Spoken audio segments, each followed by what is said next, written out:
Boa tarde. Damos comezo a esta terceira conferencia das Xornadas Luís Asorei da súa edición número 36. Saudamos tamén as persoas que nos siguen por streaming.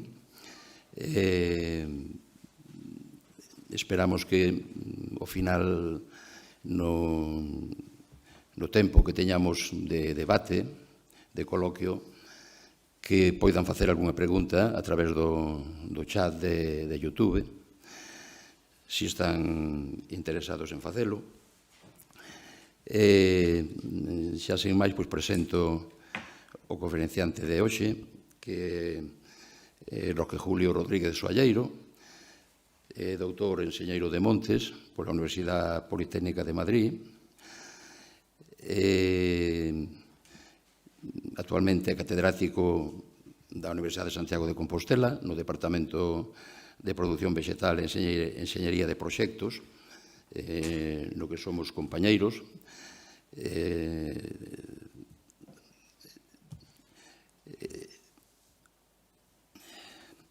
A súa especialización, aínda que abarca distintos campos, pero céntrase fundamentalmente en temas relacionados coa silvicultura ou nun sentido máis amplo coa ciencia forestal. É autor ou coautor de uns 80 artigos en revistas JCR, en revistas de impacto, e logo tamén de moitos artigos noutras revistas científicas e técnicas, tamén autor de libros, e coautor e autor tamén de capítulos de libros. Dirixiu 14 teses de doutoramento, ten 6 tramos docentes recoñecidos, 4 de investigación e un de transferencia de tecnoloxía. É un gran experto no tema do que nos vai a falar hoxe, que en bosque pequeno non hai carballos, opcións silvícolas para o carballo en Galicia. Se falamos das frondosas, das nosas frondosas, das árbores autóctonas en Galicia, evidentemente non podemos deixar de falar do carballo, ou dos carballos, porque temos máis dunha especie, porque son, dentro das frondosas, pois as árbores máis abundantes, das frondosas autóctonas, as árbores máis abundantes na nosa comunidade autónoma. Agradecemoslle a Roque que nos acompañe como relator neste ciclo de conferencias e xa lle damos a palabra. Bueno, pois moitas gracias, Antonio. Bueno, en principio eu o que fixen é preparar unha presentación sobre, efectivamente, a que opcións pode haber de silvicultura do carballo a nivel de Galicia. Bueno, aí na foto de portada, pois tedes, claro, vou poñer seguramente fotos pois con carballos vexetando cun bo vigor e cunhas boas condicións, sobre todo para producir madeira de calidade, e vou intentar centrarme no que son os tratamentos que se deberían facer para obter madeira de calidade. Nese ámbito, pois non nos sorprenderá seguramente que estamos pois nunha situación que tampouco é demasiado bollante a nivel da situación que temos en toda España. Pero, bueno, vou ir intentando desenvolver este plantexamento. Bueno, de todos os xeitos, aí tedes un carballo que debe ter do orden de 26 metros de altura, 42 centímetros de diámetro, é dicir, temos, ás veces, vos exemplares. O título da conferencia, a verdad que está sacado dun refraneiro galego de Xesús Taboada Chivite, que eu cando topei este refrán, pois dixen, bueno, é que desde un punto de vista da silvicultura é que é clavado, é dicir, o problema que temos no carballo pois é unha situación en canto a superficies que realmente non nos deixa aplicar silvicultura, porque a silvicultura que se fai nesta especie, polos tipos de intervencións, pois realmente supón que se teña que intervir en superficies grandes, non? Bueno, a frase en sí ou o refrán, pois iso é a interpretación máis silvícola que fago eu, pero, bueno, lóxicamente, pois é un reto para a inteligencia artificial porque non se sabe exactamente o que nos está dicindo, non? De forma literal indicaría que un monte pequeno non hai esta especie, cousa que, como sabedes, non é certo, pero efectivamente en bosques pequenos pois non vai haber unha posibilidade de obter uns produtos de moi boa calidade, non? Esa é un pouco a idea. E, polo tanto, é unha limitación importante. Limitación que, de algún xeito, poden observar nesta gráfica, non?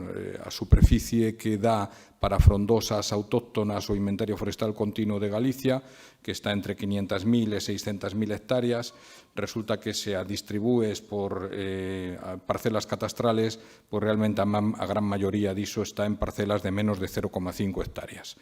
Iso fai que sea moi difícil de xestionar e fai que seguramente, pero non vou entrar aí, porque xa na propia hai outros días en que se fala destes temas de agrupacións forestais e desde a propia Dirección Xeral de Montes, pois lóxicamente as agrupacións serían moi importantes para dinamizar estas superficies pequenas, non?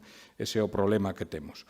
Ante esa situación de estructura de propiedade, pois temos como contrapunto pois os montes de utilidade pública, non? Que son montes públicos. En este caso, pois aí poden ver un monte que tampouco é demasiado grande, en este caso é un monte de 82 hectáreas que está na comarca de Merindades, en Burgos, pero que xa é unha carballeira que efectivamente se fan actuacións, se fixeron varios rareos, bueno, unha foto de Froilán Sevilla, que é unha persona que seguramente estarei citando varias veces ao longo da charla, porque realmente ten unha experiencia práctica como xestor de montes que, claro, a nivel académico pois xa poden pensar que nós é difícil que teñamos, non? A nivel académico, pois lóxicamente tratamos de temas de investigación, docencia e extensión, que é un pouco pois tanto hoxe como outros días o que facemos, non? Entón, está claro que estes técnicos xestores de montes pois acumulan unha experiencia moito maior, non? Bueno, realmente, de feito, esa xestión pública ten uns fundamentos pois moi sólidos para poder facer xestión. Por que ten ese potencial? Pois, sobre todo nos montes de utilidade pública, pois porque a xestión corresponde a unha administración. Polo tanto, os aproveitamentos que se fan neses montes pois defínelos os propios técnicos xestores, como teñen aí, con axuda do personal, efectivamente, de guardería, celadores, axentes, e iso significa pois que poden facer marcaxe, poden establecer as condicións técnicas nas que se deben realizar os aproveitamentos e tamén controlar os aproveitamentos. Isto é moi importante porque a nivel de parcelas particulares isto é moi complicado de facer, como é lóxico. Pero neste caso sí que o poden facer, e aí teñen unha foto tamén de Froilán Sevilla na que hai unha árbore de porvir señalada aquí cunha P, hai unha árbore a cortar que está por detrás, esa árbore a cortar está señalada pois está marcada pois por unha serie de criterios, e realmente neste caso o xestor pode conseguir que o que lle corten sea ese árbore marcado, porque senón pois ten uns instrumentos de sancións suficientemente potentes como para que se fagan as cousas como el establece. Iso é moi complicado a nivel de xestión privada, como agora pois un pouco comentaremos. Por lo tanto, bueno, árbores a cortar, árbores de porvir, un pouco xa empezamos co que sería a silvicultura do carballo. Bueno, que pasa en xestión privada? Pois en xestión privada podemos ter efectivamente exemplares tremendos. Aí está este señor que está aí abrazado ao seu carballo, pois é Camilo Lombardía, que é un agente é un capataz forestal en Seaga, que ten ese carballo aí abrazado que debe ter uns 80 centímetros de diámetro, unha altura de 34 metros, estimamos, e seguramente que ubicaba do orden de 8 metros cúbicos, polo que comentaremos despois. Isto en Neira de Rei era, en Baralla. Bueno, en todo caso, claro, a pesar de que hai exemplares deste tipo, en Galicia hai moitas dificultades, porque a xestión das carballeiras, pois, lóxicamente, conleva unha extensión temporal que se estende por varias xeneracións humanas, como un pode pensar. Entón, bueno, isto é un elemento de dificultad que, claro, as administracións públicas, sobre todo o Estado, pois, o Estado ou as comunidades autónomas, pois teñen, pois, lóxicamente, unha continuidade temporal que poden abordar estas cuestións, non? Por outra banda, hai unha posición de inferioridade nas ventas de madeira polos propietarios. Iso en Frondosas, pois, dase esa situación, claramente. Mesmo, aunque dispañan de material de calidade, pois están nunha inferioridade. Isto seguramente o sabe calquera de ustedes que teña algunha parcela con carballos. Pois, bueno, a hora de vendelos, pois é difícil, non? Pode ser porque non teñan calidade, tamén é verdade, pero incluso tendo calidade, pois, bueno, hai que percibir que carballos ten calidade e cales non. E, por outra banda, pois hai unha falta de coñecemento e formación sobre a silvicultura de carballo a todos os niveles, incluso a nivel universitario. O sea, eu mismo xa lles podo indicar pois que realmente pois se debería saber, deberíamos saber máis destas especies, non? Sábese pouco. Isto contrasta moito con outros países europeos, sobre todo Francia, porque en España é bastante similar a situación, salvo o tema que comentamos de montes de utilidade pública, pero a situación en Francia é moi distinta porque xa o propio Estado francés nos montes estatales pois fai xestión de carballo habitualmente, o sea, Francia produce 6, 8 millóns de metros cúbicos de carballo anualmente, cuns niveles de precios que agora comentaremos, e iso eu penso que é perfectamente compatible, de feito, eles demostrano porque xa o levan facendo centos de anos, co mantenimiento das carballeiras e coa conservación da diversidade, non? Por outra banda, na xestión privada en Francia, pois o que fan é unha dinamización polos centros regionais da propiedade forestal a través de cooperativas forestais e, sobre todo, con apoios fiscais, que son moi determinantes en Francia, tamén pola propia situación que teñen ali, que podemos comentar despois se queren máis. Bueno, entón, bueno, esta é un pouco a situación de título e de por que pois considerar este tema, non? Antonio Rigueiro pediume que preparase esta presentación a raíz da presentación que fixen con motivo Santo Tomé na universidade, pero, bueno, como está disponible en YouTube, pois procurei realmente non pisar o que está contado aí e contar outras cousas distintas, non? Entón, pero, bueno, de todas formas, queríalles decir que iso teno disponible, de forma que se lles interesa, pois está aí xa disponible, non? Bueno, a todo isto pois van saindo fotos de carballos pois con bastante boa forma en distintas circunstancias, bueno, pois con distintas dimensións que tampouco vou tratar en detalle. Bueno, un pouco antecedentes, a verdade é que a min a silvicultura do carballo sí que quería comentar isto porque nos la comentaron nun viaxe de estudos no ano 87 que fixemos co profesor Alberto Madrigal a Francia, de xeito que a escola de Nancy, e entón cada día, pois esta foto deriva de aí, é dunha compañeira miña, cada día, pois realmente comentábanos a silvicultura unha determinada especie. Entón xa nese momento, pois realmente un quedabase impresionado pois coa situación, non? Vimos carballos pois similares a este.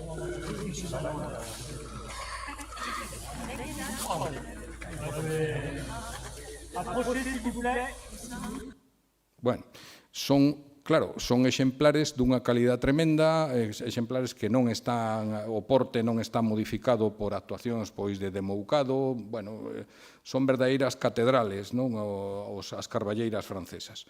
Iso poderíamolo ter aquí, bueno, pois efectivamente sí, non é, bueno, nese caso é un carballo xa de 340 anos, con prácticamente 50 metros de altura, é algo xa descomunal, pero podemos ter cousas parecidas. Bueno, Para facer unha xestión de carballo, para obter produtos de calidade, pois, lóxicamente, temos que basarnos nos caracteres un pouco o que se chamaba antes caracteres culturais, cando estudiábamos nós, e agora, pois, se suele chamar atributos vitais, que ven a ser o mismo, son características que ten como especie, non? Esta é a distribución un pouco da especie no norte de España. Realmente estamos nunha rexión pois que ten unha superficie importante de carballeira, con presencia tamén do rebolo ou Quercus pyrenaica. A verdade é que non me vou referir a él porque non dá tempo, prefiro centrarme no carballo. O Quercus pyrenaica ten algunhas componendas distintas, non? Rebrota de raíz, unha serie de cuestións que condicionan tamén a xestión, non? Esa é a distribución actual. No contexto de cambio climático, pois hai algúns estudios tamén que van mirando a ver cal pode ser a distribución futura. Estos franceses xa están traballando no asunto, xa están manexando Quercus pubescens como especie alternativa que o mismo lles interesa plantar. En fin, ese tema pois é un tema de certa relevancia. Despois hai que fixarse un pouco nas condicións de estación que necesita o carballo, que esas condicións pois tenas aí resumidas e non vou entrar en detalle nelas, non? Simplemente decir que hai algún profesorado do centro, non? Do noso centro, que traballou nese tema. Neste caso, por exemplo, Díaz Maroto pois traballou nestes aspectos. Dentro das condicións de estación, si indicar que en Francia están planteando que a medida que o cambio climático supoña un maior déficit entre a precipitación e a evapotranspiración, pois seguramente a superficie, a área apta para carballo, pois vai ir modificándose, vale? Por iso están co tema do Quercus pubescens. Posiblemente, a mí decíame o director de conservación, que seguramente algo sabrá disto, decíame que eles están percibindo tamén aquí en Galicia que na zona sur, na zona do Xurés, hai un cambio a Quercus pyrenaica relativamente acelerado, seguramente tamén por efecto de incendios, non? É dicir, máis montes que eran mixtos, pois van tendo cada vez máis pyrenaica, podría ser que iso ocurrise. Un aspecto tamén moi a ter en conta no que son os atributos vitais das especies forestais é o temperamento. O temperamento, pois, é a medida na que esa especie resista a sombra dos seus propios proxenitores ou ben de outras especies. Neste caso, o carballo é unha especie de luz, é dicir, se temos plantitas pequenas de rexenado de carballo e non as liberamos de luz, realmente non van ir a ningún sitio, acaban morrendo, non? Entón, eses brinzais, planta de semente que rexenerou aí, pois van languidecendo se non tes unha apertura da cuberta. Isto permite na silvicultura, pois, digamos, manexar os rodais forestais para obter rexeneración e despois ir quitando os árboles de cuberta, pero xa coa superficie rexenerada. Desa maneira, pois, establecense unha especie de ciclos derivados da actividade humana, efectivamente, pero que de algún xeito emulan os ciclos naturais que poden ocurrir nunha carballeira. Por lo tanto, o temperamento é heliófilo, pero, eso sí, menos que o rebolo ou o piñeiro do país, un pouco menos. Outros atributos vitais, pois é o propio porte. O porte, isto é moi importante, porque o porte é moi variable co tratamento. En función do tratamento que fagas, pois así vas ter un porte ou outro. Entón, aquí pois teñen a Antonio Rigueiro, pois que está aí facendo un pouco de escala. Este é un carballo bastante grande, pero un porte pois moi malo, porque está totalmente ramificado. O carballo se crece nunhas condicións de luminosidade importantes se non ten unha competencia de outros individuos da mesma especie, pois suele ter esa conformación. A conformación tamén pode vir dada pola demouca, a demouca que sería o descabezado para a produción de leña. Pero, nese caso, eu entendo que creceu nunhas condicións de bastante luminosidade. Ao mesmo tempo, arredor del, pois hai outros carballos, algún bidueiro, pois que están medrando nunhas condicións de maior espesura e que, polo tanto, desenvolvense dese xeito. Iso é moi importante para a silvicultura de produtos de calidade. Se queremos obter un produto das carballeiras e un produto de calidade, pois teremos que ir a algún sistema que nos dé unha boa forma, porque de aquí, pois, lóxicamente, deste individuo non pode sair ningún produto de calidade. Bueno, por lo tanto, as ramas son grosas, está illado, bueno, o tronco é bastante cheo, é dicir, un carballo cubica bastante madeira en relación a outras especies, porque o tronco, pois, digamos que perde diámetro en altura a un ritmo relativamente reducido, vale? Ben, hai outros atributos vitais que vou pasar por riba, o enraizamento, pois, en xeral é moi bo, pero a veces pasa o que pasa, que xa o veremos despois, e a cuberta de copa pois ten unha densidade intermedia, non? Isto tamén habría que puntualizalo según resultados de investigación. Agora parece ser que en toda Europa está habendo unha defoliación das masas forestais porque están baixo un estrés fundamentalmente climático, non? Entón, pero bueno, isto aunque é así, pois o carballo sempre suele ter un índice de área foliar de 2 a 4 metros cuadrados de folla por cada metro cuadrado de terreo. Iso quere decir que dá unha cuberta relativamente boa e, polo tanto, iso quere decir que unha carballeira xa ben establecida pois normalmente non vai ter matorral heliófilo por abaixo. E iso influye moito no modelo de combustible que temos. É un aspecto, digamos, favorable, aunque sea unha escala pois pequena, non, de rodal. Ahora cos incendios que hai, pois claro, lóxicamente as análisis hai que facelas máis a nivel territorial ou comarcal, pero bueno, simplemente a nivel rodal, pois efectivamente pasa iso. Non son modelos de combustible demasiado malos desde un punto de vista de incendios, non? Vale, a longevidade é moi longa, suélese falar de 500, 700 anos, tamén aquí temos profesorado do campus como Ignacio García González, que ten series pois de 481 anos dentro cronolóxicas e incluso pois comunicación persoal del pois ten algún carballo nos Ancares leoneses con máis de 800 anos. Por lo tanto, é unha longevidade pois bueno, tremenda, non? Isto tamén volveremos sobre esta idea. Como incendios, bueno, pues efectivamente son formacións pouco propensas cando xa están establecidas, outra cousa é cando é un rexenerado metido aínda pelexándose coa matogueira e tal para sair pa diante, pero cando está establecido non son formacións moi propensas a incendios severos. Tamén podemos ter situacións meteorológicas realmente espantosas como ocurriron este ano 2025, non? Iso sí, suele haber rescoldos, reproduccións, é dicir, bueno, o tema dos incendios pois depende sobre todo da estrutura de combustibles e nese caso, para estes aspectos, pois non é especialmente favorable. Ben, canto medran os carballos? O mismo estou indo demasiado detalle, pero bueno, eu penso que sí que é importante velo porque realmente hai información diso. Moita tamén deriva de traballos que se fixeron neste campus, non? Marcos Barrioanta pois estableceu estas curvas de calidad que dan pois un pouco o rango que hai de alturas das árboles dominantes a unha certa idade de referencia, que neste caso son 60 anos. Entón, o crecemento en altura de árboles dominantes pois está no orden de 0,45 metros por ano nas mellores calidades e pode estar en 0,30 metros por ano en calidades intermedias. Bueno, iso é o crecemento en altura. Lóxicamente, en comparativa con outras especies, podes decir, bueno, é un crecemento lento, bueno, pois efectivamente é así, vale? Se comparamos con algunha especie que todos podemos ter na cabeza. Os chopos mismos, que temos unha xornada pasado mañán, pois, como é lóxico, pois teñen unha pauta de crecemento moito máis rápida, non? Pero estaríamos falando de outra cousa moi distinta.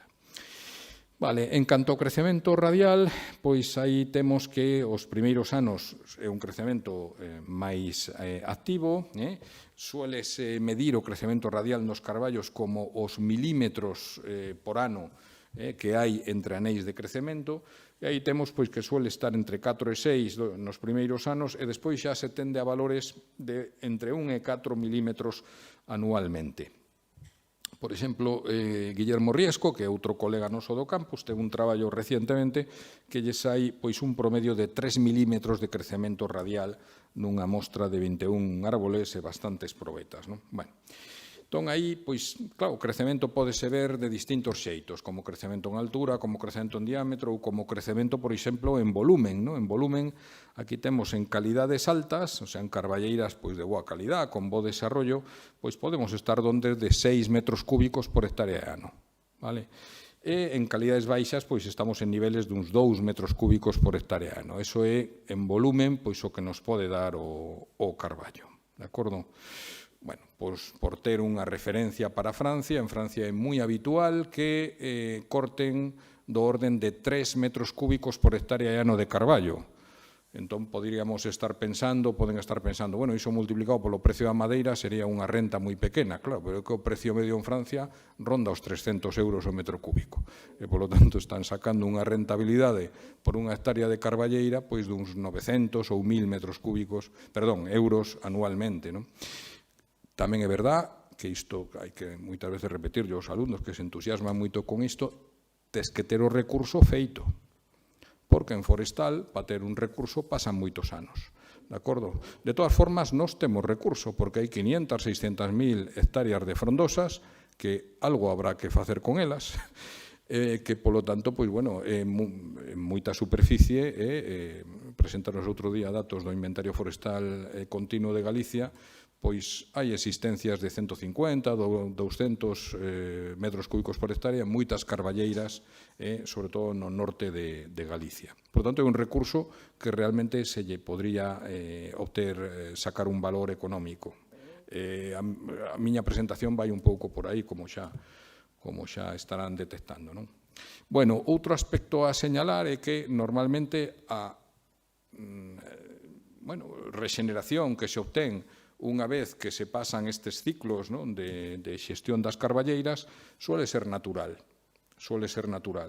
E a rexeneración natural é un proceso que en silvicultura búscase cunha serie de intervencións, que son normalmente cortas que se van facendo de xeito que se abran huecos para que se obteña a rexeneración.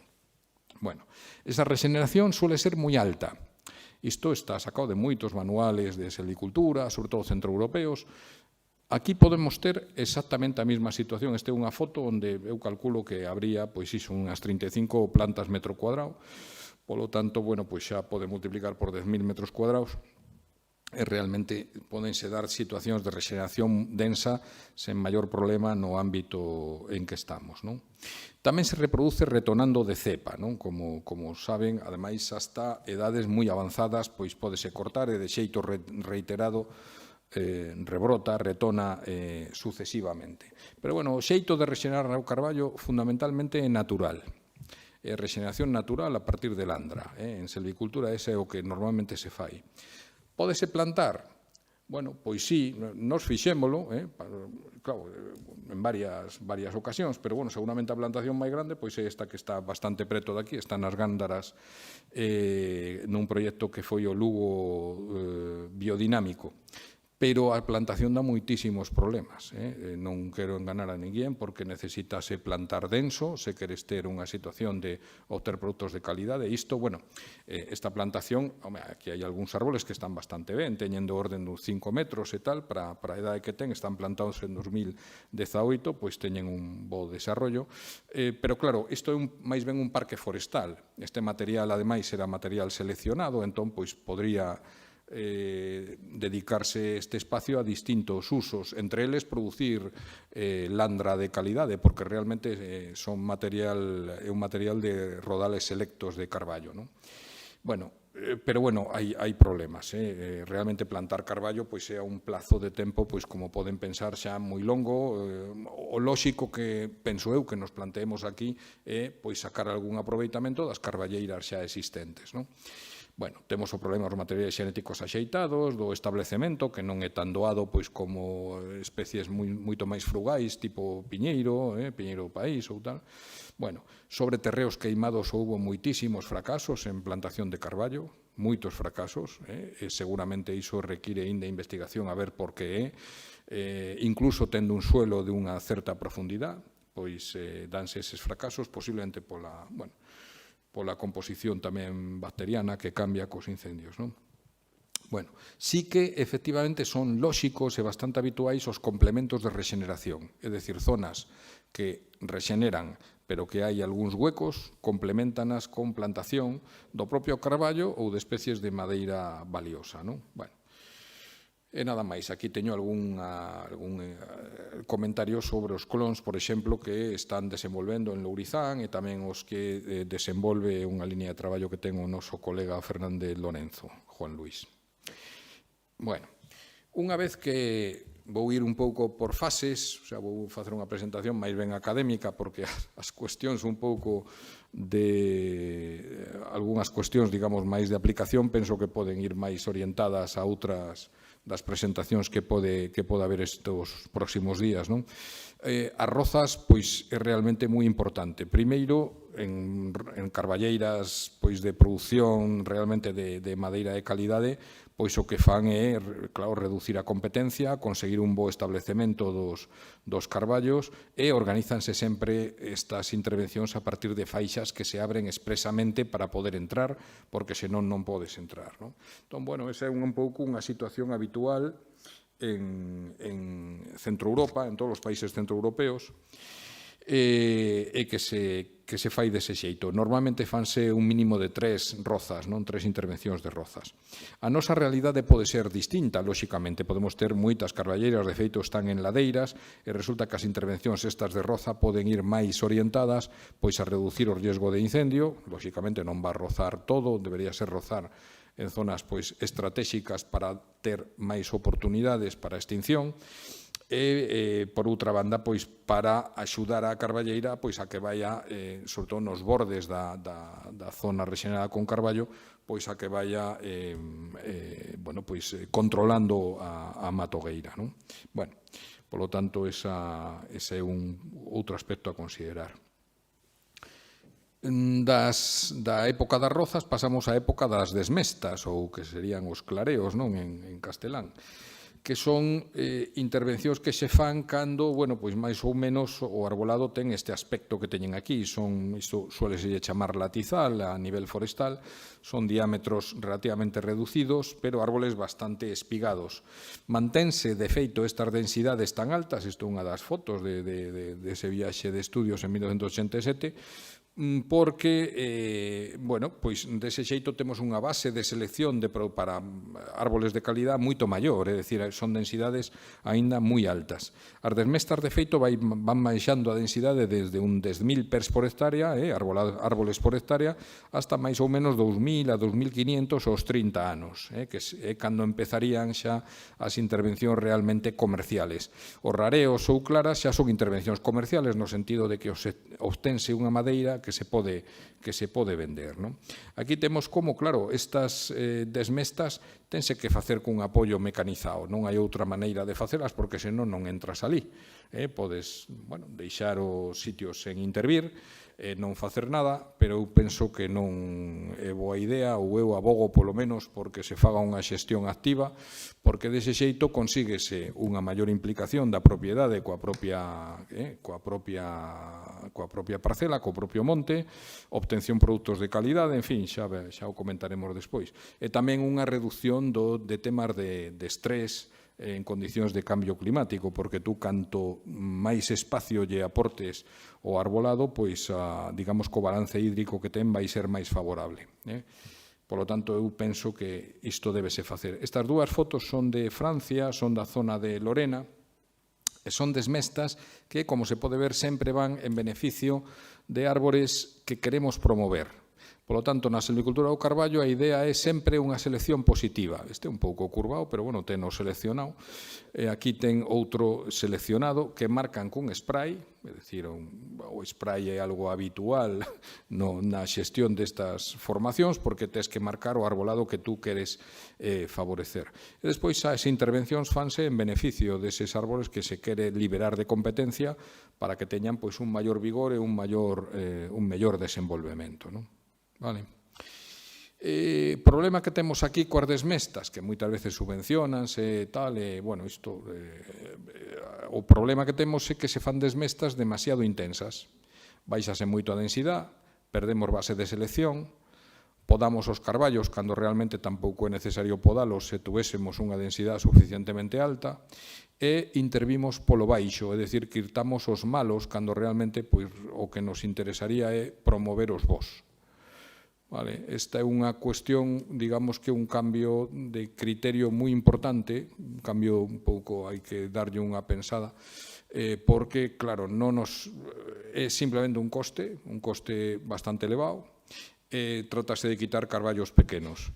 iso homoxeniza a distribución dos diámetros na carballeira, non é bo desde un punto de vista de hábitat pois para distintas, bueno, en fin, especies e tal, e bueno, pois temos unha forma de facer desmestas pois que non, seguramente non é a xeitada, vale? Con reduccións moi altas de densidade.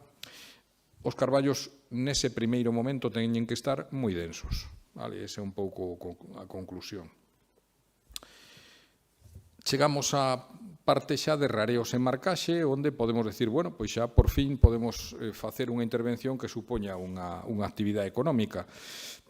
Se a parcela é moi pequena, pois vamos moi mal porque vai nos ser extremadamente difícil poder facer unha intervención deste tipo. Entón, aí eu incluínlles resultados do proxecto este de valorización de masas de frondosas autóctonas da Axencia de Industria Forestal, que parece que presentarán o proxecto especificamente un día. E eu neste caso, pois a verdade é que intervín na parte de selección de árboles, na parte de silvicultura, non?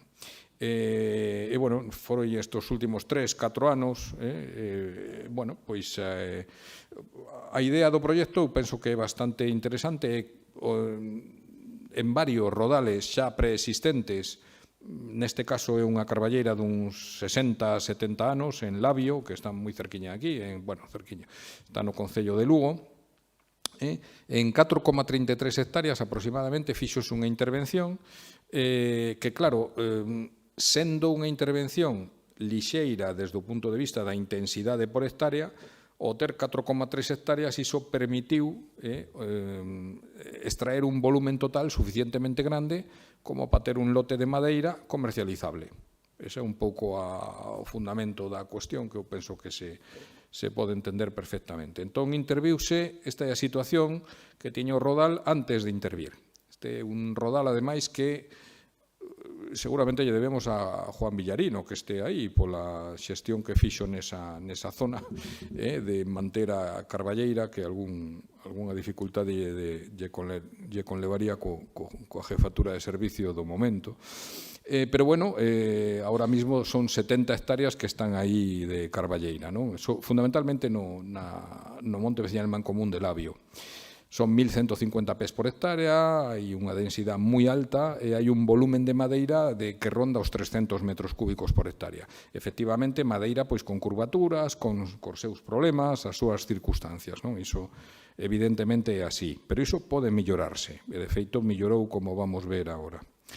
Bueno, entón o que se fixo aí é un pouco seguir os planteamentos que normalmente pois aplican os xestores, non? Sobre todo o que máis fai isto é Froilán Sevilla, no norte de Burgos, e o planteamento sempre é o mismo. Hai que abrir calles, hai que abrir unha calle para que entre a maquinaria pois cada 20 a 25 metros, 30 metros aproximadamente, con esa.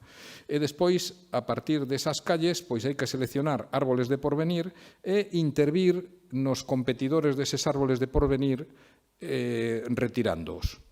Retirando non moitos, porque non se lle pode abrir moito hueco aos árbores de porvir, porque senón brotan por brotes epicórmicos. Por lo tanto, hai que ser un pouco cuidadoso no que son esas árbores os árbores que fan competencia aos de porvir, non? Ben, este sistema o que permite é concentrar o traballo de aproveitamento no que é a apertura das calles e no que son árbores que fan competencia e que, polo tanto, van ter bastante diámetro. E iso permite facer unha intervención polo alto no sentido de que se obtén árbores que ten un diámetro maior que o promedio que tiña o rodal antes de intervir. Non sei se isto me collen a idea. Polo tanto, de cara económicamente, desde ese punto de vista, pois é bo tanto para a propiedade como para o comprador de madeira. Pero, por outra banda, o deixar árbores de porvir deixas un potencial futuro de produción de produtos de calidad importante. A que prazo? Home, pois aos prazos normales do carballo, claro, lóxicamente. É dicir, teremos que esperar unha serie de anos, non? Bueno, isto, claro, redunda tamén noutro problema adicional que temos no noso entorno, que é que, claro, se non facemos señalamiento de árboles, marcaxe, pois realmente tampouco estamos falando dunha verdadeira silvicultura, non? Isto é o que di Froilán Sevilla, por lo menos en Frondosas iso é claramente así, o sea, se non facemos señalamiento, que silvicultura estamos facendo? Bueno, que vas cortar toda a carballeira? Bueno, pues, é que son 3.000 metros cuadrados, bueno, pues efectivamente o mismo non se queda máis remedio, se ali siga habendo carballo, pois, bueno, o mismo é aceptable, non? Pero, claro, cortas afeito en carballo normalmente non é a silvicultura que che contan en ningún sitio, non? Isto sí que o quería... Bueno, polo tanto, rareos e marcaxe. Bueno, nesas intervencións de rareos e marcaxe, pois un pode clasificar os árboles e este sistema topámolo bastante útil para ver, porque en carballo sempre vai haber algún defecto, algunhas curvaturas, algúns problemas, entón esta clasificación de 1 a 7 é, basándose nos 6 primeiros metros, ver a ver que troza de boa calidade podría haber, non? O nivel 7 é un carballo pois bastante recto, que realmente ten neses 6 primeiros metros 5 metros que son bastante rectos, non? Por lo tanto, este é un aspecto importante, o de rectitud, curvaturas, pois para mirar que produtos se poden obter. Neste caso, nos clasificamos en madeira de serra, que algo saiu, madeira con diámetro de máis de 25 centímetros e de unha longitude de troza de máis de 3, postes, que tamén saiu bastante, con diámetro de máis de 15 e longitude de máis de 2 metros. Os postes vai ligado a que teñamos xa cerne, vale? Porque lóxicamente o poste necesita durabilidade, e despois pois todo o resto saiu leñas que, bueno, tamén ten o seu precio, non? Lóxicamente máis baixo, pero tamén o ten. Vale. É moi importante tamén este tema da formación en marcaxe. Eu recalco aquí porque estamos un pouco perdendo en canto a formación nestes aspectos de señalamiento de árboles para cortar, pois estámonos quedando un pouco retrasados, non? E isto é necesario para acadar un calidade dos produtos. Por lo tanto, é necesario unha boa formación e, sobre todo, na marcaxe, o que é necesario actuar desde a perspectiva da propiedade, como é lóxico, non? É dicir, tratase de marcar os árboles que a propiedade quere que se marquen de forma que o potencial futuro desa carballeira sea pois para mellorar, non? Nese sentido, pois neste último Congreso Forestal, pois estableceuse un pacto de marcaxe ou de señalamiento en castellano, que o que che di, bueno, pois é como marcar os árboles, as árbores de porvir, como marcar as árbores que se van extraer, bueno, unha serie de criterios que teñen aquí que en algúns casos pois xa tamén se chega, pois como é tamén lóxico, a marcao de árboles pois como puntos de hábitat de fauna silvestre, ou marcado de árboles que se queren anelar, é dicir, non se van extraer, pero vanse anelar para que queden mortos en pé e, polo tanto, favorecer tamén así a biodiversidade. Bueno, distintos criterios que xa non van só simplemente a calidade de madeira no que me estou centrando eu, senón tamén a conseguir outros aspectos en paralelo, non? Que é o habitual nas carballeiras, como é lóxico. Bueno, ese é un dos talleres de marcaxe organizados por Xavier Bruña, organizou varios ao longo destes últimos 3-4 anos, con Froilán Sevilla, e tamén pois é unha situación favorable pois para aprender do que se fai en outros sitios. A raíz disto, pois estableceuse un marteloscopio, que un marteloscopio é unha unidade de 1 hectárea, onde as árbores, pois como poden ver aquí, están perfectamente identificadas, numeradas, e iso sirve para facer docencia en canto a ese aspecto práctico do señalamiento de árboles a cortar. Isto está nunha rede europea de marteloscopios, onde hai máis de 100, pois temos o de Labio aí metido. É o único de Galicia que está, bueno, polo tanto, pois mira, pois conseguimos, hai unha aplicación que se baixa no móvil, entón, pois os estudiantes o que poden ir coa aplicación é poñendo o que eles cortarían e automáticamente a aplicación apórtache pois que tipo de intervención fixeche, que implicación económica tes e, por exemplo, se cortaches árboles que teñen microhábitats relevantes, entón, pois, lóxicamente, iso penalízache, porque aquí, efectivamente, se poden analizar moitísimas cuestións das árboles. Por exemplo, por poñer un exemplo, ali hai dous dúas árbores onde identificamos nidos de pícidos, que son este CV11. Hai un catálogo de microhábitats a nivel europeo, entón tú, cos códigos do microhábitat, identificas iso como que ten un nido de pícidos, e como van novamente ao mesmo niño, pois, lóxicamente, ese é un árbore que non interesa cortar desde un punto de vista da biodiversidade. Por lo tanto, bueno, pois isto é un activo que eu penso que é relevante e que estás usando pois polas escolas de capacitación forestal, e tamén nós na escola tamén temos unha saída de campo ao marteloscopio, non? Bueno, a hora de señalar árboles, pois hai moitos criterios de calidad que hai que ter en conta, que se ten brotes chupóns, que a casca se é fina ou rugosa, ou máis grosa, as fendas que pode ter de xeo, lóxicamente iso deprecia moito o que é a madeira, a copa, as curvaturas que poida ter, a cuadratura, podricións, bueno, as forquillas que pode haber ao longo do fuste, o vigor, rectitude, bueno, hai moitos criterios que realmente tampouco son difíciles de dar cuantificacións expresas, e parten realmente da práctica do persoal de campo. Isto podemos pensar, bueno, disto sabemos moi pouco. Bueno, pois os que máis saben seguramente son os que están nas fábricas que temos aquí de duelas, que hai 4, despois as comentaremos, pero esa xente sí que están moi postos, lóxicamente, en saber ese tipo de efectos, como afecta a calidade dos carballos. Por lo tanto, non... Bueno, árboles de porvir, hai que seleccionalos cuidadosamente, hai que apostar pola calidad, hai que facer intervencións suaves no seu beneficio, extraendo competidores, hai que poñelos en luz, pero a posta en luz non pode ser brusca, e, polo tanto, pois, temos esta apreciación xeral que suelen facer en Francia, que o carballo ten que crecer coa cabeza ao sol e os pés á sombra, non? É un pouco o resumen da silvicultura. As árbores de porvir, aí en Labio, aí está posto pois como medraron nestes últimos 3 anos, despois da clara, despois do rareo.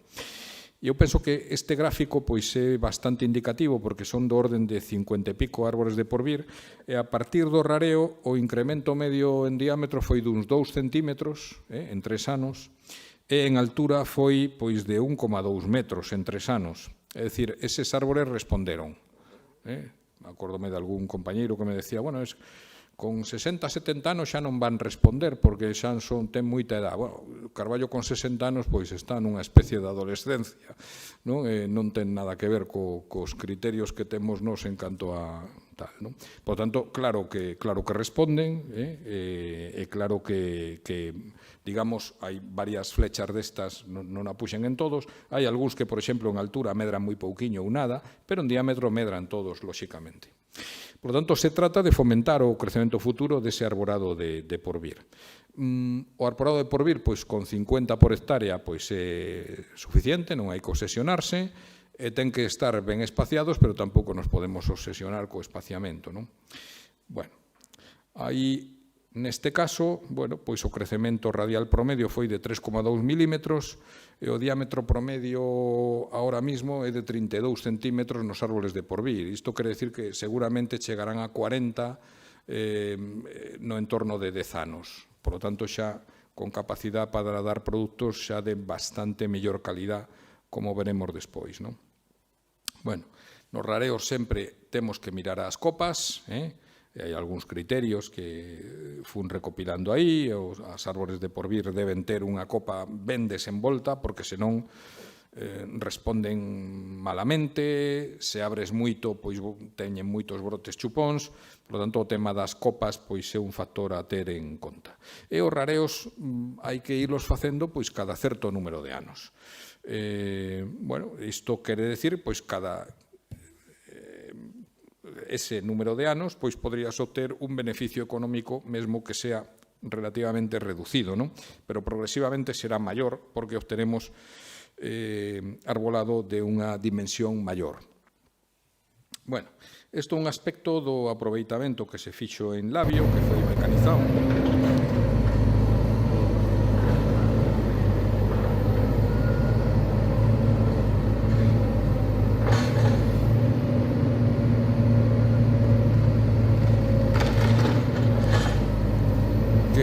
está usando unha cortadora apiladora.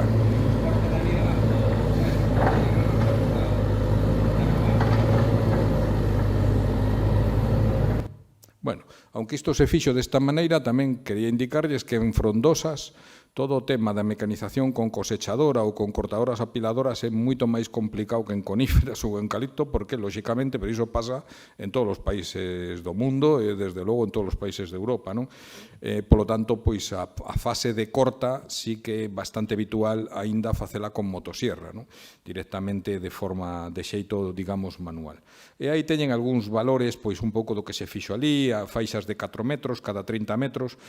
Un pode pensar, bueno, cunha máquina deste tipo ali traballando, pois o impacto sería tremendo. Eu animaría a todos a que vayan por ali a ver se detectan onde están as calles. Realmente eu non casi, bueno, porque sei onde están, pero ali pasa moita xente con bici e tal, eu penso que non son conscientes realmente que ali hai calles porque xa están pechadas outra vez, non?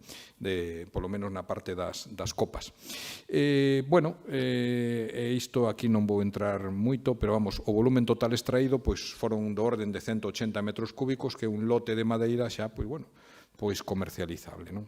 Neste caso foi a administración a que, o propio proxecto, a que pagou os costes do aproveitamento, de forma que a madeira vendeuse en cargadeiro. Eu penso que iso pode ser unha palanca útil para dinamizar a xestión das frondosas, que teñen moitos problemas, eu non entendo que é así, non? Pero é unha palanca que podría ser útil, é dicir, os aproveitamentos véndense en cargadeiro e o propio proceso de aproveitamento pois faise desde a administración. Iso ten as súas complicacións, polo que me din os compañeiros da administración, pero é un planteamento posible, non? Bueno, cortas de rexeneración. Claro, a silvicultura, no fondo, pois é a aplicación da ecoloxía forestal orientada a iso, non? No sentido de que hai que ver factores ecolóxicos que determinan os silvícolas, bueno, hai que ver a dosificación do espacio vegetativo, o espacio de crecemento, que iso é a principal ferramenta realmente que temos na silvicultura, e despois o coñecemento da arquitectura das árboles e, sobre todo, da dinámica forestal. E a dinámica forestal, pois realmente, pois efectivamente todo ten un ciclo, e este é o carballo de Camilo Lombardía, despois duns anos, que lle tirou o aire, non? Bueno, pois, claro, lóxicamente tuvo que cortalo moi ao seu pesar, pois vendeuno cun resultado pois bastante bo, porque valía para duelas, é un carballo pois que a cifra que nos deu el foi duns 1.400 euros esa árbore, non? Por lo tanto, sí que o carballo pode dar produtos de calidad, claramente, iso é unha primeira idea, e a segunda idea é que, bueno, pois as cortas non son máis que emular os ciclos que de xeito natural se producen na natureza, e, por lo tanto, eu sí que abogo porque a xestión sea activa.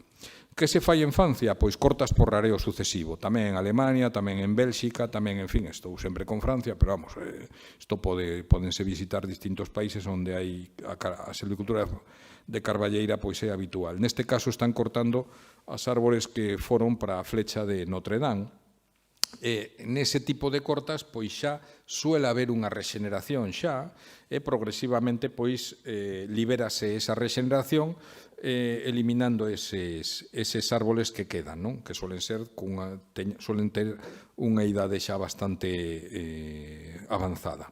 Isto non significa que haxa que cortalos todos, como é lóxico, podense deixar árboles sine die, sen cortar, tampouco hai que obsesionarse porque o ciclo acabe, como xa poden pensar, non? Bueno. Ben, en canto a calidade de produtos, eu penso que é útil utilizar as normas de calidade da rolla de carballo, porque, lóxicamente, son as normas que a nivel de toda Europa rixen, e entón, dese xeito, podemos tamén pensar se somos propietarios dunha carballeira, pois se temos realmente produtos dunha certa calidad. Entón, a rolla de calidad A é algo xa dificilmente alcanzable, ten que ter 3 metros de longo e o diámetro mínimo de 40 centímetros, iso xa implica que temos que ter un carballo cun diámetro normal duns 45 centímetros aproximadamente, pero é que ten que estar totalmente libre de nós, non pode haber nós podres de ningún tipo, nin verrugas, nin fendas de corazón solo no quinto, en fin, a calidade A é moi difícil de acadar, vale? Pero a calidade B é algo perfectamente asumible, vale? Como nivel de calidad. E, de feito, eu penso que moitos destes precios que ven no boletín da revista O Monte, que é unha referencia, pois, lóxicamente, para precios de madeira, son precios en cargadeiro, aí teñen o rango, pero é un rango que se achega aos 100 euros metro cúbico, lóxicamente iso é rolla normalmente xa de calidades B, non? B ou C, pero vamos, hai na de calidad B. Por lo tanto, como se somos propietarios dun monte, pois lóxicamente temos que ser conscientes de que se temos algún carballo pois con esa calidad, pois porque non lo deberían pagar ao precio razonable. E estes son os precios a nivel Francia, que ten unha base de datos de precios realmente moi sólida como para afirmar isto, non? A calidad A pois vaise a niveles moi altos, e despois as calidades B, C e D pois están nun nivel pois lóxicamente máis baixo. Bueno, moitos aspectos destes de calidad hai que telos en conta, fendas laterais, fendas de xeo, pudricións. Entón, aquí nestas últimas diapositivas teño algunhas consideracións sobre estes aspectos de calidad. O primeiro é, eu penso que máis ou menos ceñirme ao tempo que temos. O primeiro é o diámetro. O diámetro é un aspecto moi importante a considerar. Aquí teño un gráfico que é o volumen unitario, é dicir, os metros cúbicos que ten cada árbol, e este é o precio en euros por metro cúbico. Isto quere dicir que o carballo é unha das poucas especies, porque nas outras non se produce isto, que a medida que vamos subindo en diámetro, o prezo unitario aumenta. Por lo tanto, tens que ter carballos cun diámetro o máis alto posible. Podrías argumentar, bueno, pero lóxicamente, aquí estamos falando de madeira de calidad, o sea, non de árboles de moucados, que teñen pudricións, que só valen paleñas, non? Pero se é madeira de calidad, co diámetro aumenta o precio claramente. Por lo tanto, isto é a longo plazo, pois é unha inversión bastante segura, non? Froilán Sevilla, que ten estes montes de utilidade pública, tamén ten as súas discusións, porque son montes que son comunales, entón hai lóxicamente ten unha intervención ás asambleas das comunidades da zona. Claro, lo que lles argumenta sempre é que interesa ter este tipo de árboles porque, bueno, a veces as asambleas da comunidade están preocupados porque van quedar sin leña. Sen leña non vas quedar nunca, porque tú, a boa parte da madeira que extras, pois realmente sirve únicamente como leña, non? Pero, bueno, este efecto do diámetro pois é un efecto importante a ter en conta. Outro é a rectitude. A veces obsesionámonos, e aquí esta foto que é do Centro da Propiedade Forestal de Borgoña, vese claramente como o perfil deste árbol con 15 anos era un perfil bastante flexuoso e aos 90 anos ten un perfil perfectamente recto. É dicir, a hora de seleccionar os árbores, pois lóxicamente como árbore de porvir interésache que sea recto, se é recto pois fantástico, pero tampouco te obsesiones con que teña unha rectitud perfecta porque cos anos endereitan. Esa é un pouco a situación que se dá no carballo. E esta é a forma de medir a curvatura nas trozas de carballo, e estas son, según as calidades de rolla, pois os distintos niveles. Por exemplo, calidade B, pois teríamos que ter unha flecha de menos de 4 centímetros por cada metro de longitude da troza. Pero, bueno, esta imaxe é moi indicativa de que perfectamente, incluso tendo unha carballeira cun certo nivel de flexuosidade nos fustes, podemos acabar obtendo produtos de calidade se seleccionamos ben, non? O que se paga da madeira de carballo pois é o cerne, porque o cerne é o que ten durabilidade. Entón, prácticamente para todos os destinos do carballo, o cerne é o millor. Lóxicamente, en leñas dá un pouco igual, leñas pois claro, incluso coa casca, como sabemos todos, pero se temos duelas, queremos cerne. Se temos estacas pois para cierres, queremos cerne. Se queremos piezas estructurales, tipo vigas, pois queremos cerne, como sabían os que facían as casas, non? Porque é o que ten durabilidade, o sámago pois non a ten, e, por tanto, pois non nos sirve porque vai acabar pois pudrindo. Entón, este tema da nivelación entre cerne e sámago pois é bastante importante, e o que nos ven a decir, claro, o sámago vai directamente relacionado coa superficie foliar, de acordo? Todos os árboles necesitan unha certa superficie de sámago para soster a súa superficie foliar. E o que nos interesa, lóxicamente, ter unha dimensión e unha edad suficientemente grande no carballo pois para que ese sámago quede restringido a un espesor relativamente reducido. Por exemplo, en calidade A, a norma indica que ten que ser únicamente 3 centímetros. Iso é moi difícil de acadar, pero, bueno, aquí fixen uns cálculos que non nos vou aburrir con esta cuestión, pero vaise vendo como a proporción de sámago vai baixando en picado coa edad. Por exemplo, con 120 anos podemos ter un 27% de sección que é sámago, pero xa con 170 pois temos 20, non? Bueno, 170 pode asustar a todos os presentes que fan nos bosques franceses ou belgas ou alemáns, pois, lóxicamente, ter un balance de edades de xeito que teñen zonas con distintas edades e, lóxicamente, os que chegan a 170, aunque rexeneraron de xeito natural pois hai 170 anos, pois lóxicamente teñen ese balance e onde lles toca pois obter estes produtos que, por exemplo, teñen aquí no parque de Maderas Sabugos, non? Esta troza de aquí tiña do orden de 120 anéis de crecemento. Xa con esas edades, lóxicamente, a proporción de sámago é moito menor. Destinos como pode ser o de Duelas, pois obtén un rendimiento moito millor da árbore, porque teñen que facer un despiece radial.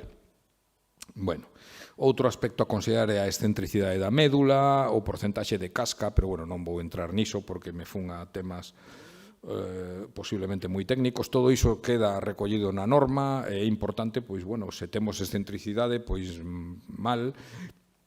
E, en certa medida, coa silvicultura tamén se pode solventar ese aspecto, non? Só en certa medida. Bueno, que facer na alguén que teña unha parcela? Pois, claro, é un problema, eu xa o entendo, porque moitas veces a percepción que hai é que non me dan nada polos carballos, que fago cos carballos, é unha consulta habitual, e moitas veces non sabes que lle decir a xente, non? Pero, bueno, unha primeira cuestión é que se temos indicios de que a madeira é de calidade, ofertar directamente a transformadores. Eu penso que iso seguramente é o máis de aplicación directa que vou decir nesta presentación. E por qué? Pois porque, por exemplo, os fabricantes de duelas, elles moito millor a duela de carballo do país que a duela de outros países. Funciona moito millor polo tema de estaninos e tal, para whiskies, en fin, polo tanto, pois pode haber unha opción aí. Aquí puxen pois algunhas empresas asociadas a Lugo Madera que fabrican duelas, as máis importantes, non? A nivel Lugo, hai 4, non son poucas, hai 4, Serrerías Maderas Díaz, Maderas Sabugos, Forestal Peninsular ou Galicuercos. Por lo tanto, esa é unha primeira idea que lanzo porque, efectivamente, pero claro, para iso hai que ter calidad. E se tes calidad, pois o mismo tes un precio pois parecido a este que dixemos que recibiu Camilo Lombardía cando lle tirou o aire o vento o seu carballo. Bueno, a veces hai calidad. Isto é unha foto tamén por aquí en Castroverde. O importante, lóxicamente, é que ese propietario dese carballo perciba que ese carballo ten calidad e que, polo tanto, non é simplemente un material que valga para leñas, non? Bueno. Por outra banda, o tema dos precios sempre ven a mesma cuestión, que é como paso de euros tonelada a euros metro cúbico. Bueno, pois o carballo ten unha densidade moi alta, que está no entorno duns en verde está no entorno de 1.200 toneladas metro cúbico. Se a madeira vai con casca, pois podemos estar falando de 1.150, é dicir, unha densidade próxima a que ten Eucalipto globulus, que estamos moito máis afeitos seguramente a temas de aproveitamentos de madeira e tal. En carballo, pois sabemos menos, pois, bueno, ou polo menos eu sei menos, non? 1.150, por tanto, iso permíteche transformar un precio a outro, e permíteche saber, lóxicamente, que a densidade é moi alta. E despois, pois, moitas veces, lóxicamente, o que nos vai quedar é o tema das agrupacións forestais, que, bueno, como falará delas, pois, o director xeral, non me vou meter, a máis é cousa, lóxicamente, da administración, pero eu penso que é un aspecto moi importante a ter en conta, porque vai quedar aberto a modalidades moi diversas, vanse canalizar moitas axudas por aí, e, bueno, pois esas agrupacións poden permitir facer uns aproveitamentos máis en condicións, non? Se iso vai ligado a figura esta de masas consolidadas de frondosas, pois aínda mellor, non? E aí puxen varios modelos silvícolas pois que están relacionados pois con todo isto que estamos dicindo. Hai outros modelos pois que realmente tampouco se plantean temas de madeira de calidad. Un deles é carballo para leñas. Este modelo é dicir, bueno, eu teño unha parcela pequena, o que vou sacar daqui son leñas, a mí non me miren que produtos de calidad non vou ser capaz de sacar porque non podo facer estas cuestións de intervencións de rareo, etcétera. E outra opción é masas de frondosas para conservación, que é dicir, bueno, eu planteome conservación fora e nada máis. Pero hai algunhas que sí, non? O modelo QR1 ou o modelo este de xestión por rareo sucesivo, o mismo modelo tamén o SF, non? Pero, bueno, non tampouco vou entrar nisto. Entón, posibles medidas para dinamizar a silvicultura, pois a mí puxen varias aí. Continuar actuacións de enaxenación de lotes de carballo en cargadeiro, abordando desde a administración os costes de saca, iso é moi favorable, por exemplo, a comunidades de montes, que xa dispón de unhas superficies máis grandes, bueno, pode ser relativamente frecuente que teñan unha superficie de carballeira de unha certa dimensión, como pasa en Labio, non? Posta en marcha dos novos contratos de xestión por administración, que iso en principio por lei, isto non é unha cousa que diga eu, iso por lei pois xa debería ser así, esos novos contratos deben ir máis a frondosas ou a conservación de recursos xenéticos, non tanto a producir madeira de pino, non? Polo que di a lei de montes, non porque o diga eu. Por outra banda, dinamizar a xestión dos poucos montes públicos existentes, o mismo neses montes públicos pódese facer máis cousas do que se fai, bueno, ter algúns aproveitamentos tamén de madeira aí neles, pois eu penso que está perfectamente, se pode compatibilizar perfectamente coa conservación deses montes, eu estou convencido diso. A opción de adquisición de terreos pola administración autonómica, a opción de transformar a propiedade pública a comunidades de montes que se extingan. Iso xa sei que non todo o mundo, ni moito menos, está de acordo, pero eu penso que sendo realistas, pois é a única solución viable en sitios onde non queda ninguén, basicamente, non? Desenvolvemento do tema das agrupacións forestais ou o posible papel das asociacións de custodia do territorio, isto penso que é bastante importante, a implicación destas entidades. Opcións como a do marcaxe do arborado nas autorizacións de corta pola propia Guardería Forestal, iso xa era así no seu día, polo menos pois aí hai unha formación detrás que poden aportar bastante en canto a que se alguén pide unha autorización de corta, pois que sea as árbores que lle marquen dende a Guardería.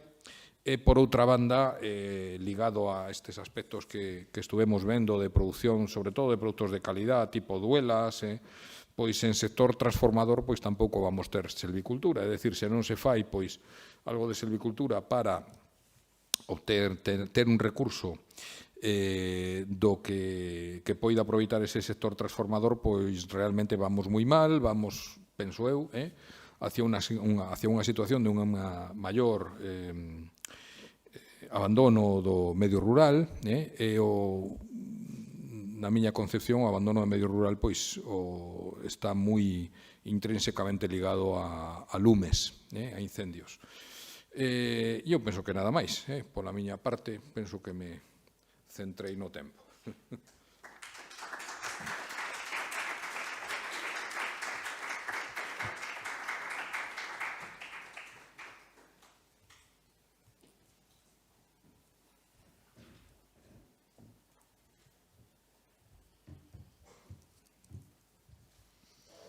Bueno, pues moitas gracias, Roque, pola túa interesante exposición. E pasamos a un turno de preguntas. Se alguén quere facer unha pregunta, pois que levanta a man, para que lle acerque o micrófono.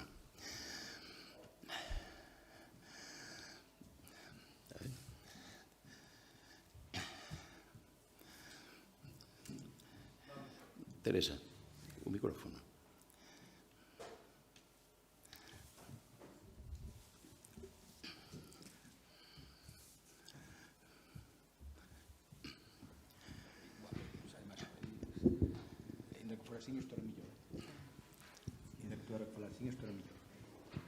Boas tardes.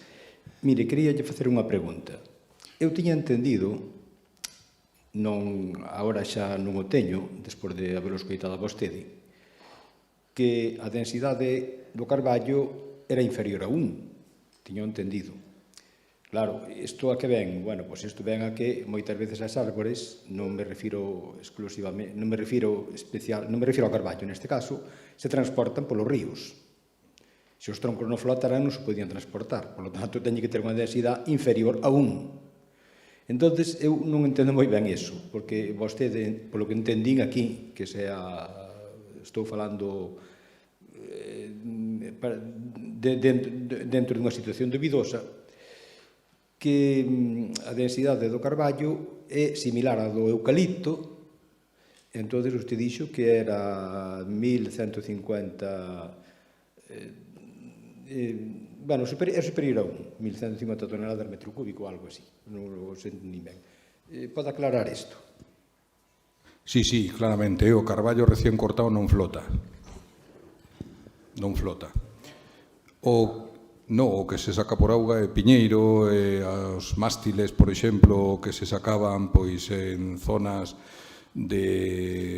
para mástiles de barcos e tal, pero o carballo recién cortado non flota, a non ser que se deixe un certo tempo que perda a humedad. Pero é que incluso así é complicado, porque aquí esta cifra que teñen, por exemplo, é tamén un estudio que fixo o colega Guillermo Riesco cunha mostra bastante grande, é a densidade ao 12% de humedad. O 12% de humedad significa baixar moitísimo a humedade de madeira, significa xa un secado forzado, e aínda así está en 824. É dicir, a madeira de carballo é moi pesada, é moi densa. É moi densa. E recién cortado non flota, pasa igual que o eucalipto globulus, sí. Outra cousa é que se deixase, imagine, que se deixase un certo tempo, o sea, fais unha corta de madeira, deixas un certo tempo, despois baixase pola auga, pero cando xa perdeu humedad, pasoulle un tempo. Hai unha cousa que non mencionou, non sei se ven ao caso, dicilo, sí ven, aclararlo é outra historia. Vamos a ver, que se pode na silvicultura, vostede non fixo referencia algunha, non sei se dá o caso ou non, pero desde logo aquí en Galicia é moi frecuente que se imos ás carballeiras atopemos que polos carballos trepan moito as edras. Neste caso, desde o punto da vista da silvicultura, que se debe facer cando nos carballos hai moitas edras, que os trepan, que suban por eles? A ver, depende da dimensión que teña o carballo e de como de agobio o teñan agobiado as edras. É dicir, se tes un carballo realmente pequeno e que tes un porcentaxe xa da copa que está ocupada polas edras, lóxicamente iso o que lle vai facer é quitarlle superficie foliar.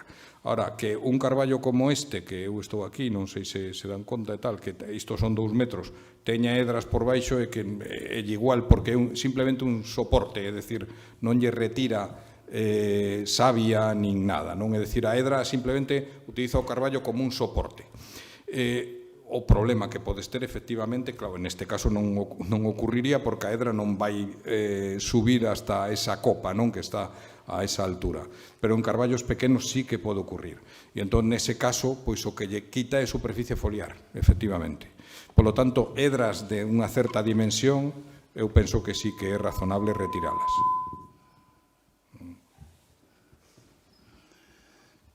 Hai algunha pregunta aquí a través do chat das persoas que... Hai unha primeira que dice Franco Renato, di que como non hai lista de asistencia presencial, pero si hai lista, non? Que se teñan conta estas participacións, non? Como que está seguindo a... Pero, bueno, se hai lista presencial, está aquí. Vale. Logo, Patricia Rodríguez di, bueno, a miña consulta está relacionada coas plantacións de carballo en zonas onde antes había piñeiro ou eucalipto. e aínda que se hai algo de rexeneración, está insuficiente.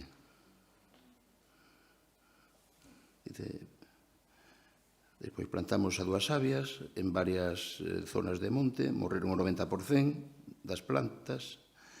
Existen recomendacións que melloren a supervivencia?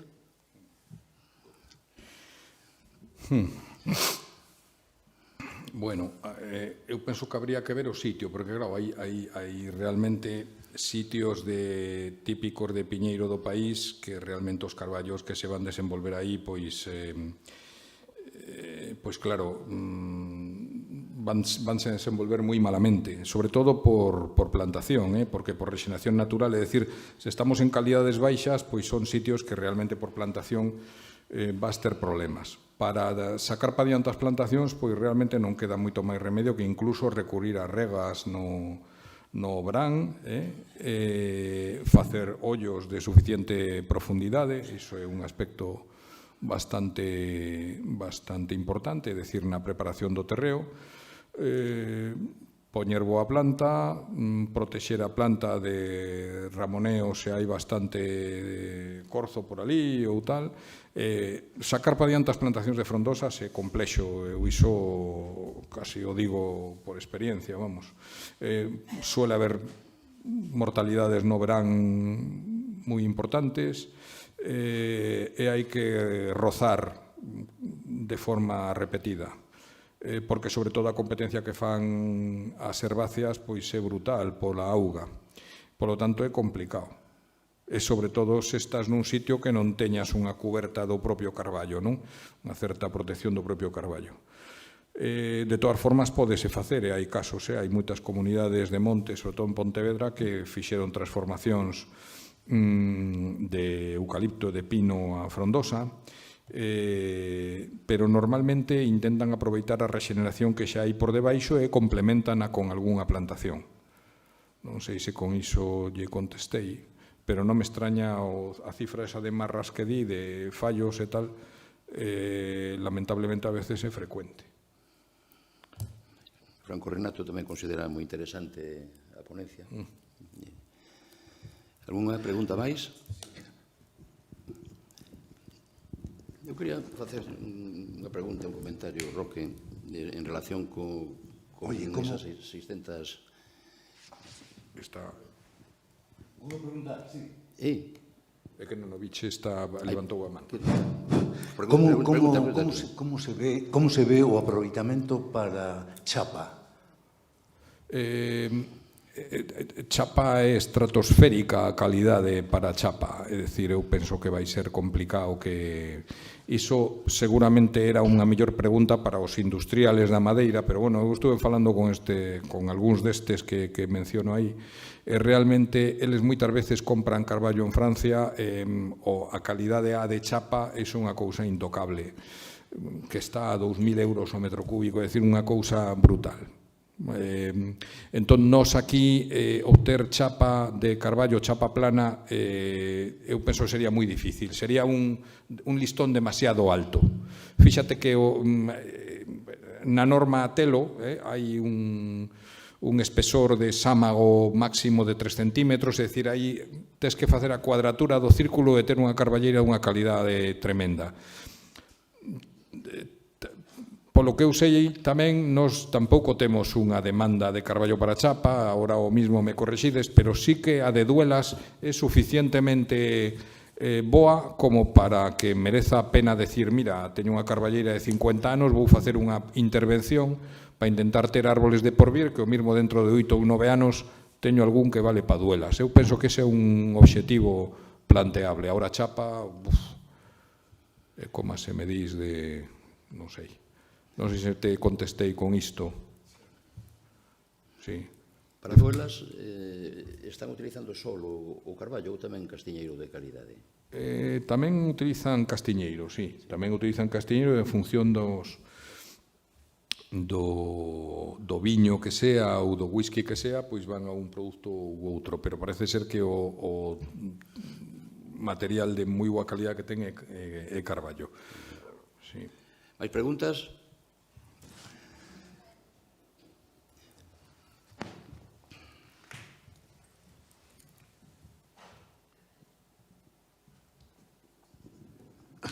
Aquí en Galicia parece que medra moito máis o roble americano co carballo autóctono de aquí. Que diferencia hai na calidade da madeira?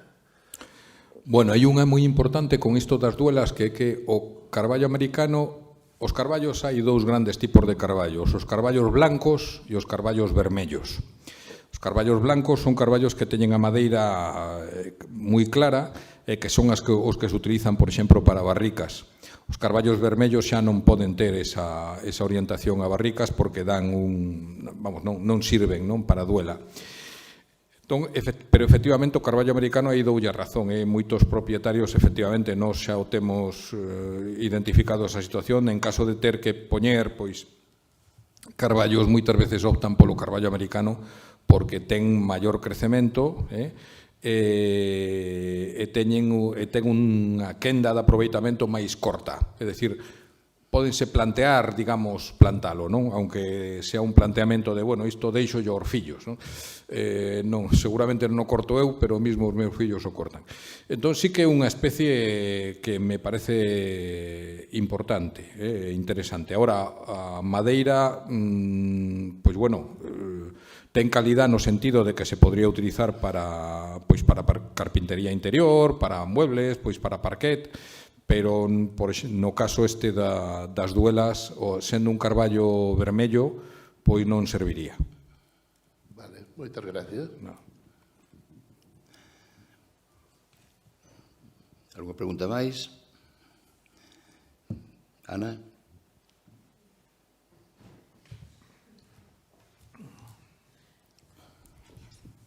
Hola. Hola, Ana, dime.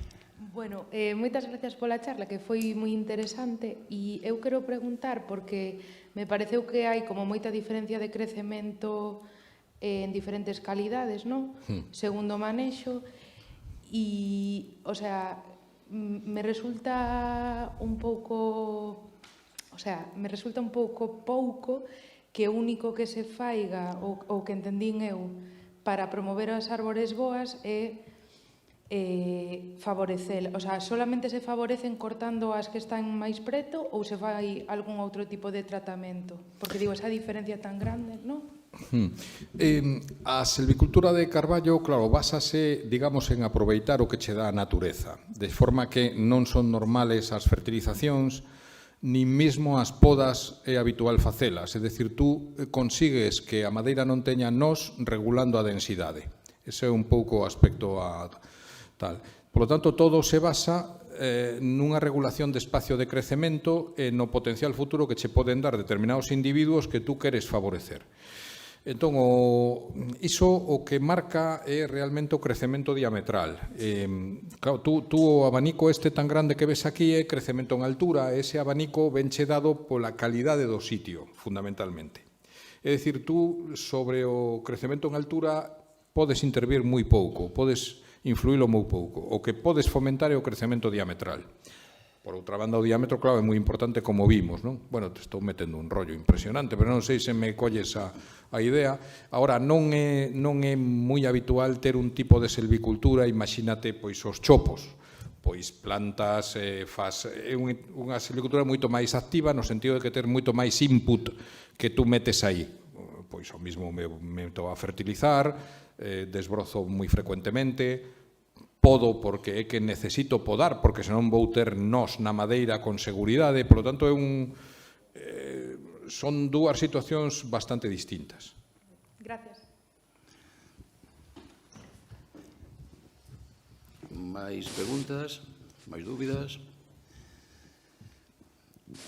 Bueno, eu vou facer un comentario, a ver que pensa Roque, en relación cos datos que dá o inventario forestal continuo de superficie de frondosa, 600.000 hectáreas. Iso, pois hai quen interpreta, pois que ben estamos, 60.000 hectáreas de frondosas.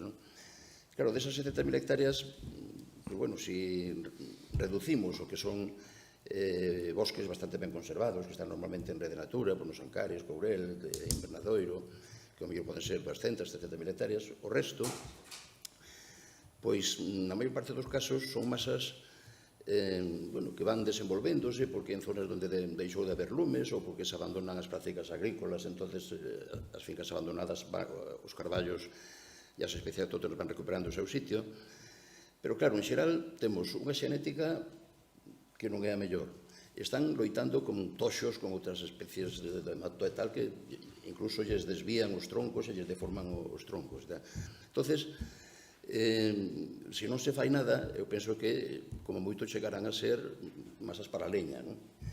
Entón, eu preguntaríache, que se debe facer ou que sería aconsellable facer para, se é posible, nesas masas chegar a ter madeira de calidade, ou se realmente a alternativa para poder ter madeira de calidade é facer unha investigación xenética, seleccionar bon material xenético e facer plantacións en terreos axeitados e aplicar os tratamentos culturais e servícolas apropiados. Eu, a verdade, que son moito máis propenso a isto que se fixo coa Axencia da Industria Forestal, é dicir, unha carballeira xa preexistente a partir de tratamentos intentar mellorala. Porque realmente de plantación, pois claro, son plazos de tempo tremendamente longos, non? Tampouco estamos, claro, a xenética que temos é un argumento que eu tampouco estou totalmente convencido de que sea así, non? Non está demostrado realmente que tuvésemos unha degradación xenética por selección ou tal. Eu penso que realmente en moitos montes xa existentes pódese facer unha xestión para obter madeira de calidad. Hai outros que non, que por condicionantes de pendiente ou por condicionantes de conservación, pois o mismo non é indicado facelo. En Rede Natura, do orden dun 20% deses 600.000 hectáreas están en Rede Natura, é dicir, deben ser do orden de 100.000 hectáreas de frondosas, só porque, claro, hai moita superficie en Rede Natura que non é arbolada, senón son outro tipo de formacións, outro tipo de hábitats, non? Eu, incluso en Rede Natura, eu penso que se debería xestionar. De feito, é habitual este caso das merindades en Burgos, moitísimas carballeiras francesas están en Rede Natura. Eu penso que nós temos un pouco o lastre de intervencións que se fixeron nos anos 60, que todo o mundo identifica as intervencións en carballeiras, con esas intervencións de cableo dos mellores árboles, con un sistema un pouco de concesións madereiras, non? Bueno, toma esta concesión e tú corta o que queiras.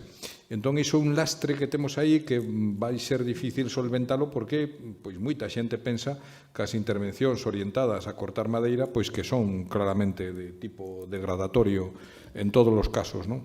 Entón, bueno, eu penso que é un pouco a miña concepción, non?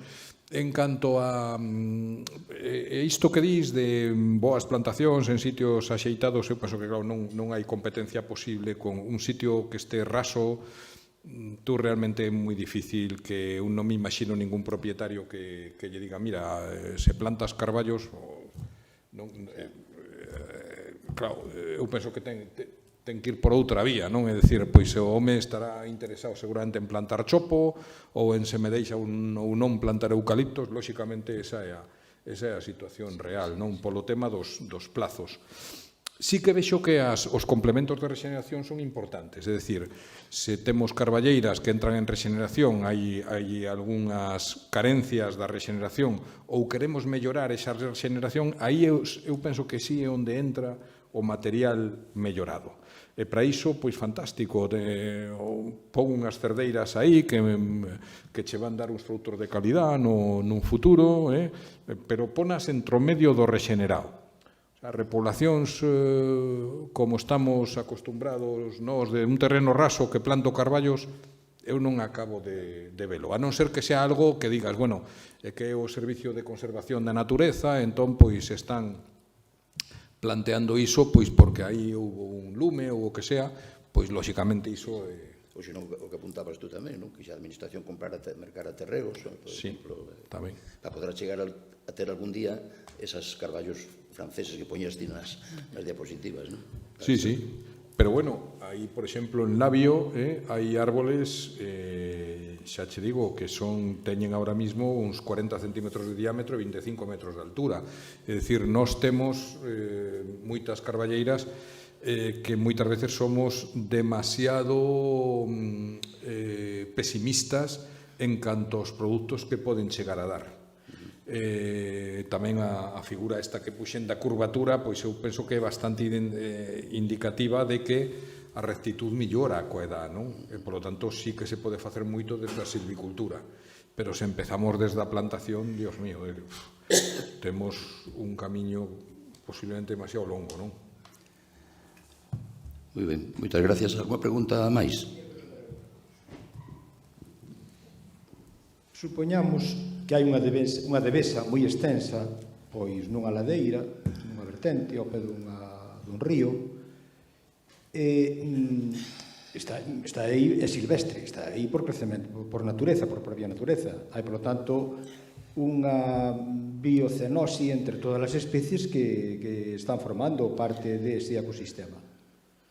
Se lle metemos unha intervención desas características, aí estamos causando un grave impacto medioambiental. Eu creo que se está causando un impacto medioambiental, aplicando eses criterios todos de silvicultura a zonas de devesas, por exemplo, un devesas. É dicir, eu creo que meter nunha devesa unha intervención dese tipo é unha actuación agresiva ao medio ambiente. Moi agresiva ao medio ambiente. Sí, hai moita xente que pensa así, realmente non son eu posiblemente o millor en canto a capacidade de convencer.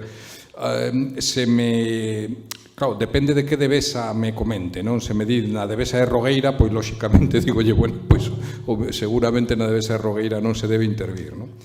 Pero hai moitas formacións de frondosas con pendientes accesibles na que o impacto que se causa facendo as cousas ben é realmente mínimo. É o caso máis claro, eu penso que esta carballeira de Labio, que animo a que vaya por ali a ver se dá visto onde están as calles.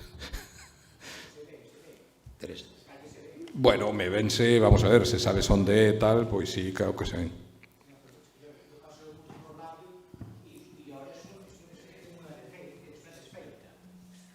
Bueno, particularmente, vamos. Ben. A ver, a alternativa realmente eu penso que en 600.000 hectáreas non facer nada. Se a alternativa é non facer nada, a miña opinión é que iso vai a favor de abandono do medio rural, de pouca actividade económica e de máis incendios. É o que penso eu. Pode ser que non estén de acordo comigo. É a mellor, en fin, exemplo que poden ter é visitar calquera destes países que estuven comentando. É unha opción, podese decir, non, 600.000 hectáreas de carballo non se fai nada. Bueno, habrá que explicarlo tamén aos propietarios. Iso é unha cuestión xa máis ben política. Pode haber distintos planteamentos políticos a ver que se fai con esa superficie de frondosas. Unha é, no, que o corten e planten nítens, bueno, que o digan, votaremos, se sai iso, o mismo habrá que facer iso. Outra opción é non facer nada. Se non facer nada, realmente eu penso que iso é, vamos, significa incendios. Significa un maior problema, ademais, desas formacións por acumulación de biomasa, e significa incendios dunha intensidade moito maior. Bueno, eu non entiendo mucho, pero sí que hai un trasfondo de demagogia por lo que me acaba de contestar. Pero concretamente en Labio sí que es una desfeita, pero vamos, particularmente yo lo veo así, ¿no? Pero bueno, es un bosque que había una diversidad bastante potente, ¿no? Hay acebos, hay arándanos, había una riqueza que no se ve aquí, ¿no? En esta zona. Non, eu non podo estar de acordo, o sea, non. Claro, me imagino. Non estou. Eu penso que as formacións de frondosas deben xestionarse. Sí, pero históricamente, además ese bosque fue siempre para la producción de leña y para la ciudad, ¿no? Y carbón, ¿no? Como decían antiguamente los paisanos. Pero bueno. Ese bosque é un monte veciñal en Mancomún, e os carballos ten 60 anos, 70 anos. Ese bosque hai 60, 70 anos non era bosque. O que fixo unha intervención aí de resalveo foi Juan José Villarino nos anos 80, cando estaba no Servicio de Montes de Lugo. Entón está moi documentado ese monto que era. É un monte veciñal en Mancomún, non era para a cidade de Lugo, era para os veciños que son os propietarios. Pero, bueno, isto pode ser que non. Aí non nos vamos poñer de acordo porque eu estou totalmente convencido de que as intervencións son favorables e que hai que xestionar as frondosas e que se non as xestionamos, bueno, non sei se será demagóxico, pero o que se fai é realmente ir a nada máis absoluta no medio rural que é a onde nos vamos dirixindo. Sí, no, estoy de acuerdo que hai que gestionar, ¿no? Pero despois había outros que non se debían de tocar, pero bueno, neste caso sería uno, ¿no? El del Admio. Bueno, é unha opinión miña. Sí, é unha opinión, pero vamos, eu non estou de acordo. O sea, que criterios considerar para non tocar? Pois, non o sei. Realmente, o que sí hai que facer é, se se van facer intervencións e sacar madeira, pois, lóxicamente, iso significa meter maquinaria. Hai algunhas zonas, non? Exemplos de algunhas zonas de non intervención, como a reserva de Munillos, creo que é, non? A reserva en Asturias, de Cangas de Nercea. Bueno, está ben ter algo deso tamén, non? Para saber, oye, como evolucionan de forma natural de cara a madurez bosques que no pasado pois foron non son totalmente naturais, non? Tiveron tamén explotación e aproveitamentos. E incluso nos que hai, nos actuais que están na área de natura, que aí están as mellores masas que temos de bosques autóctonos, pois se lles permite facer un aproveitamento tradicional. Tamén o que non permiten é arrasar, cortar feito, carballos ou fallas ou bidoeiros, non? Pero un certo aproveitamento si o permite tamén a área de natura, non? Hai preguntas? Ou levantamos a sesión? Non hai máis preguntas no chat, non?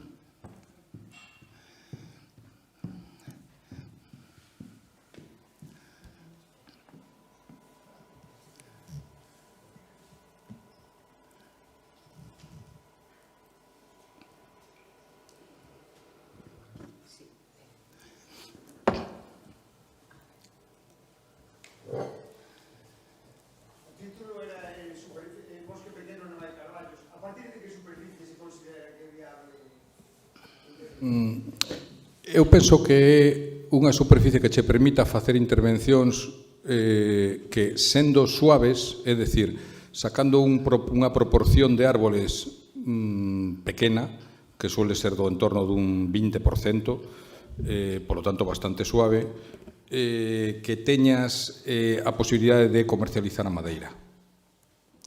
E iso son, como mínimo, pois do orden de unidades de 5 ou 6 hectáreas, que son as que, neste caso do proxecto de Xera, se plantearon. Non hai. A ver. Podrá ler do chat, non? Sí, poderías dicir o nome e dar unha desas comunidades de montes para ir a falar con eles. O noso monte tamén está nesa provincia.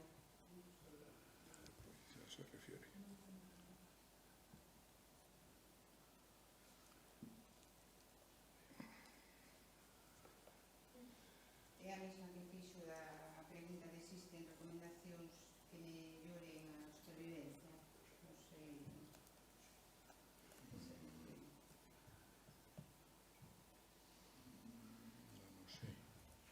Se la refirase ao de lado. Seguramente é de Pontevedra.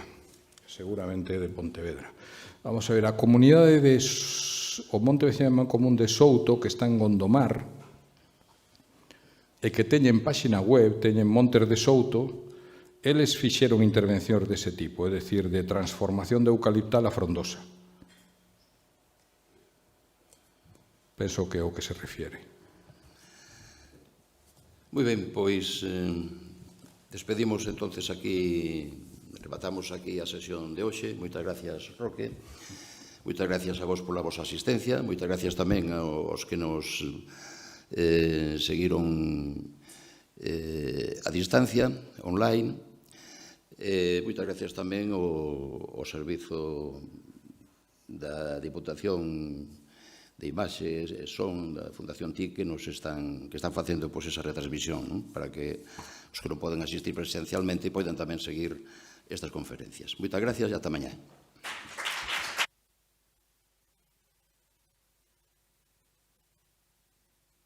Moitas gracias.